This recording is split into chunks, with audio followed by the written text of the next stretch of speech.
दोस्तों नमस्ते। वीडियो के आरंभ में ही मैं आपको कुछ वाक्य सुनाने वाला हूं। यह वाक्य कांग्रेस की नेता प्रियंका गांधी के हैं, जो मध्य प्रदेश की चुनाव रैली दरमियान बोले गए थे। जरा सुन लीजिए। क्या है कि कद में थोड़े छोटे पड़ गए हैं? लेकिन अहंकार में तो भाई वाह। जब हम काम कर रहे थे यूपी में काम कर रहे थे तो देखो, यूपी वालों की, तो हम भी यूपी के हैं, आदत है हम लोग शिकायत, गुस्सा, नाराजगी सब निकाल देते हैं। महाराज बोलने की आदत नहीं है। सुना? इन वाक्यों में मुझे क्या महत्वपूर्ण लगा ये मैंने दोहरा कर आपको बता दिया है। मतलब एक वाक्य आपने 2 बार सुन लिया है। क्या है? कद में थोड़ा छोटे पड़ गए। अहंकार में तो वाह भाई वाह।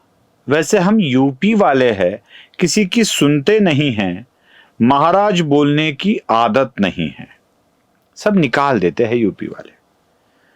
अब यह किसको बोला गया है, किसके लिए बोला गया है?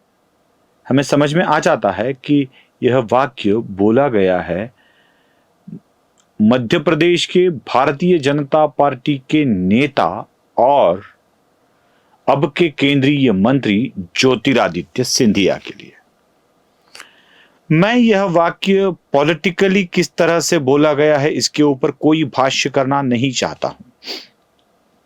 महाराष्ट्र के राजनीति से जोड़कर मैं इसे देखता हूं।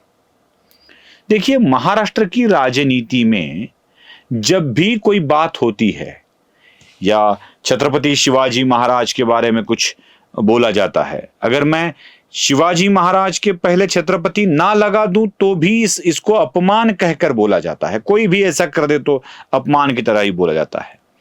महाराज शब्द का प्रयोग न किया जाए, छत्रपति शिवाजी ही कहा जाए तो वह भी अपमान कहा जाता है। महाराज शब्द का प्रयोग किया जाए तो भी न किया जाए तो भी उसके ऊपर लोग गुस्सा करते हैं। यह छत्रपति शिवाजी महाराज का अपमान है। चलो, शिवाजी महाराज और छत्रपति संभाजी महाराज ये दोनों तो बहुत बड़े थे। मतलब वो सामान्य आदमी के जीवन के आदर्श है। मैं तो उनको मेरे जीवन में भगवान का दर्जा देता हूं। भगवान के बाद अगर किसी ने महाराष्ट्र को बचाया होगा तो छत्रपति शिवाजी महाराज और छत्रपति संभाजी महाराज ने बचाया है। मैं इसे महाराष्ट्र से क्यों जोड़कर देख रहा हूं, यह भी जरा आपको समझ लेना आवश्यक है। देखिए, सिंधिया यह घराना नाम से तो सिंधिया अब बन गए हैं, जिन्हें अंग्रेजी में कुछ अलग ही लिखा था, स्किंडिया जैसा कुछ तो लगता है, लेकिन यह है शिंदे। मराठी साम्राज्य का विस्तार करने वालों में शिंदे घराना बहुत ही महत्वपूर्ण था। मतलब महाजी शिंदे से लेकर जनकोजी शिंदे, फिर बहुत सारे लोगों ने पानीपत की लड़ाई में भी अपना योगदान दिया था। जब मावला के प्रांत में मराठी साम्राज्य का विस्तार उत्तर हिंदुस्तान में बहुत बढ़ रहा था, तब पहले जो शिंदे इंदौर के नजदीक उज्जैन में रहा करते थे, उज्जैन के मंदिर का निर्माण ही मराठी साम्राज्य ने किया है। जो महाकाल का मंदिर है ना, उसका निर्माण ही मराठी साम्राज्य ने किया है। और उस वक्त शिंदे को उज्जैन से उठाकर ग्वालियर में भेज दिया गया और वो ग्वालियर में रहने लगे। फिर जब 1857 का संग्राम हुआ, उसके बाद अनेक सरदारों ने अपने आप को महाराजा घोषित कर दिया, जिनमें शिंदे भी एक थे। शिंदे, होळकर फिर राजा बन गए। पहले वो मराठी साम्राज्य के सरदार थे। मध्य प्रदेश में शिंदे और होळकर जो दोनों बहुत बड़े राजा होकर गए, पहले सरदार थे फिर राजा होकर गए, इनके दोनों का मूल महाराष्ट्र से है और मराठी साम्राज्य से है। मराठा साम्राज्य से सिंधिया का है, जो महाराष्ट्र के मराठा ही है। अब ये ग्वालियर में जाकर बस गए और उनको महाराज कहा जाने लगा और उनका साम्राज्य भी बहुत बड़ा बन गया। इनके बारे में महाराज कहने की आदत कांग्रेस के नेता प्रियंका गांधी को नहीं है। लेकिन जब यही बात अगर महाराष्ट्र के किसी के लिए कही जाती, मतलब आज मैंने जैसे पहले कहा था कि शिवाजी महाराज बहुत बड़े थे, संभाजी महाराज भी बहुत बड़े थे, लेकिन आज के जो उनके वंशज होते हैं उनके बारे में इन शब्दों का प्रयोग न किया जाए। यहां तक कि कोल्हापुर के भोसले घराने ने अपना नाम ही छत्रपति कर दिया है। मतलब अभी आज संभाजी महाराज छत्रपति ऐसे कहा जाता है, उनके बाकी घराने के लोगों को भी भोसले की जगह छत्रपति कहा जाता है। यह बदलाव ही उन्होंने कर दिया है। अगर इनके बारे में यही वाक्य कहा जाता तो महाराष्ट्र में शिवराय के वंशज का अपमान किया गया, इस तरह की बातें की जाती। लेकिन प्रियंका गांधी दिन दहाड़े भरी सभा में मध्य प्रदेश के लोगों के सामने महाराज कहने की आदत नहीं है यह कह देती है। हम यूपी वाले हैं। वह वाक्य मैं आपको फिर से एक बार सुनाऊंगा, सुन लीजिए। क्या है कि कद में थोड़े छोटे पड़ गए हैं? लेकिन अहंकार में तो भाई वाह।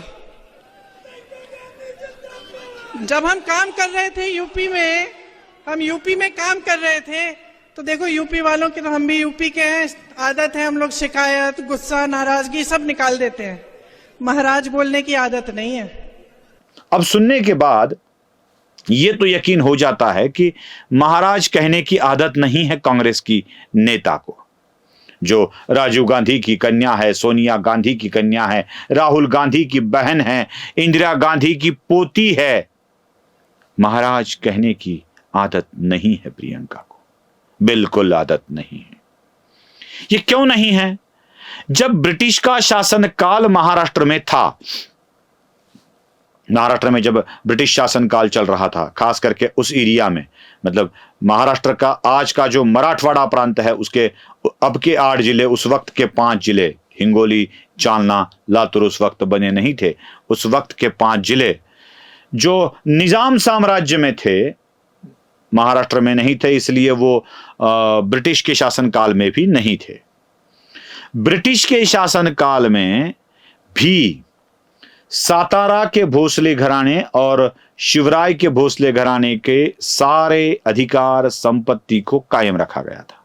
और जब कांग्रेस का शासनकाल देश में आया तो इन्हीं मराठा राजाओं के साम्राज्यों को बर्खास्त कर दिया गया था। बस ये नाम के महाराजा बचे थे। इसलिए शायद मराठी साम्राज्य पर इतना गुस्सा प्रियंका गांधी का फूट पड़ता होगा। इन्होंने कह दिया कि महाराज कहने की आदत नहीं है, लेकिन इन्हीं के पार्टी के लोग, इन्हीं के सहयोगी पार्टी के लोग, चाहे वो राष्ट्रवादी कांग्रेस हो या शिवसेना हो, जब इन्हीं के बारे में बोला जाता है तो इस तरह की अपमानजनक बातें कह देते हैं। और इन्हीं के पार्टी के सहयोगी लोगों ने भी ऐसे बोला था। संजय राउत ने भी कह दिया था, अगर आप महाराज हो, छत्रपति घराने के वंशज हो, तो उसके प्रूफ लाके दे दो, सबूत लाके दे दो। यह संजय राउत ने कह दिया था। शरद पवार ने कह दिया था, अब छत्रपति की नियुक्ति पेशवा करने लगे हैं, यह भी कह दिया था। छत्रपति और मराठा साम्राज्य के बारे में इतनी घृणा क्यों है? ये चुनावी रैलियों में आप उनको महाराज कहने की आदत नहीं है यह कह देते हो। सिंधिया में अहंकार बहुत फूट फूट कर भरा है, यह भी आप कह देते हो। इसका मतलब साफ है, मतलब साफ है इसका कि आप सिंधिया घराने से नफरत करते हो, क्योंकि सिंधिया के चले जाने से ही आपको बहुत बड़ा झटका मध्य प्रदेश में लगा है।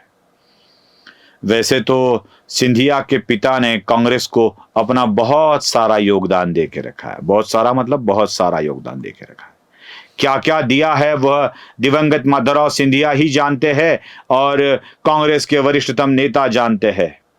राजीव गांधी जानते हैं उन्होंने कांग्रेस के लिए और गांधी परिवार के लिए क्या दिया है, और सोनिया गांधी जानती है उन्होंने कांग्रेस के लिए और गांधी परिवार के लिए क्या दिया है। और दोस्तों, यह भी माना जाता है कि माधवराव सिंधिया की मौत एक दुर्घटना नहीं है सिर्फ, न कि यह भी बोलते हैं लोग, मुझे पता नहीं है, बोलते हैं कि उनकी मृत्यु के बारे में भी बहुत बड़े संदेह बताए जाते हैं। जिन्होंने आपकी पार्टी के लिए योगदान दिया, अपनी मां से पंगा लेकर दिया, अपनी मां से पंगा लेकर, क्योंकि राजमाता विजया राजे सिंधिया भारतीय जनता पार्टी की एकनिष्ठ कार्यकर्ता थी।